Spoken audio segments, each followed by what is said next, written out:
Hello everybody and happy Wednesday.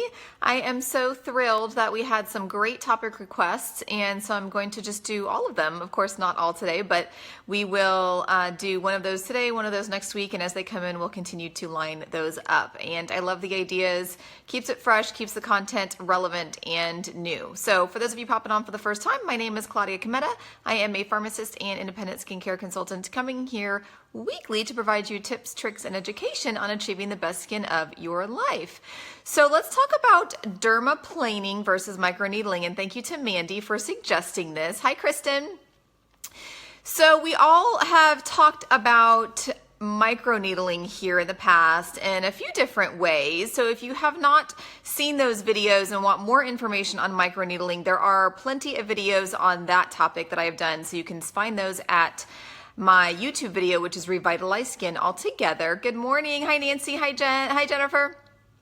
So microneedling, basically, for those of you who aren't aware, it's basically a roller that is covered in surgical grade stainless steel needles, and it is rolled across the face and neck and chest and really any area of the skin that is a concern. And the intention of microneedling is to be a microexfoliation tool to do two things. One is collagen induction, so to kind of trick the skin into thinking it's been slightly injured, and so it will go into healing mode. And healing mode means that it's going to start producing collagen and elastin when it otherwise would not have done that, or would have done it in a much lesser amount because of the aging process. And the secondary effect is for deeper penetration of the active ingredients that are applied following the procedure. So microneedling can either be done on a much deeper level in an office, so dermatologist or esthetician's office, or it can be done at home. So for instance, I use a microneedling tool at home, and it can be done at home as well. So let's talk about dermaplaning and how those two compare, because that's what was suggested, and I love the topic because dermaplaning, or what's also called blading, has become a trend and has become much more popular in the last months or so and than it was before. Hi, Bryn. I love my microneedler too. Love it, love it, love it. So dermaplaning is also called blading, and the reason it's called blading is because it actually uses a surgical scalpel, which sounds super scary, but it's not actually invasive at all. It's held at about a 45-degree angle, and this is not done at home. So that's one difference already, is that this is not done at home. Will it ever be done at home? Possibly. Maybe they'll come out with some option for that, but I think the danger is there for doing it wrong. So it likely will stay in estheticians and dermatologists' office. But basically, once the skin is cleansed and prepped, and it does not require any type of prepping outside of just basically cleansing, so you don't need any lidocaine or numbing agents.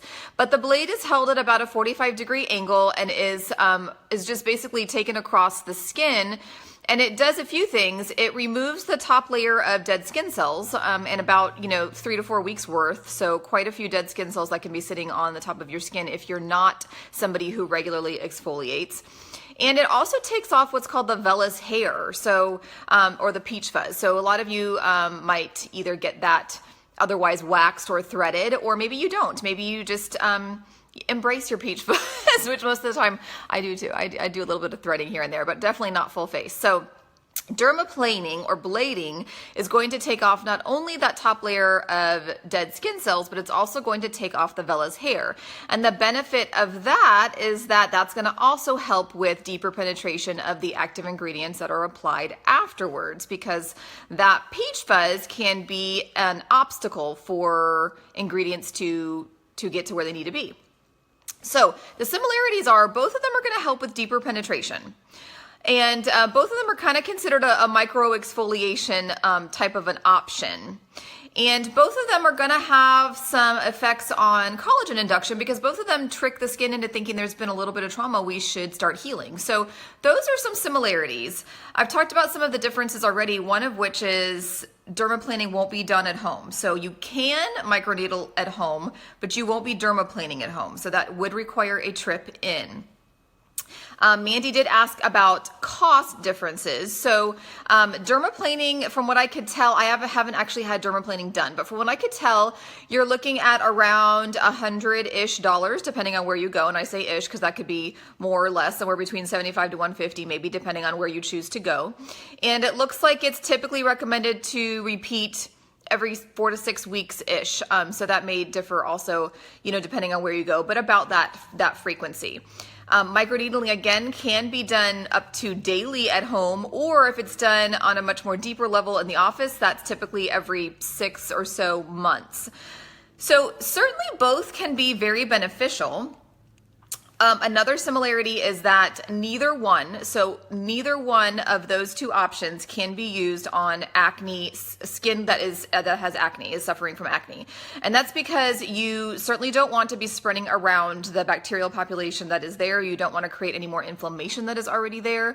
So both of them really can be done on most any skin unless it's super, super sensitive, except for acne skin. So if you're dealing with acne, that would not be an option until we get that acne under control, and then we might be able to incorporate that. So both similar options. For just a quick visual, for those of you who just that's how you learn, I like to think of it in terms of a lawn, right? So dermaplaning is going to be more of just a mow, like a straight up mowing of a lawn down really low. If you have a lawnmower that cuts really low, it's going to be like an overall mow, versus microneedling, which is like an aeration. So if you've ever seen a landscaper do an aeration, they're basically just trying to get various spots within the lawn opened up so that fertilizer can get in and et cetera, so that it can air out. And so I kind of think of dermaplaning as the mow, and as microneedling is similar to aeration. So I hope that's beneficial for you. I hope that's helpful. Certainly I think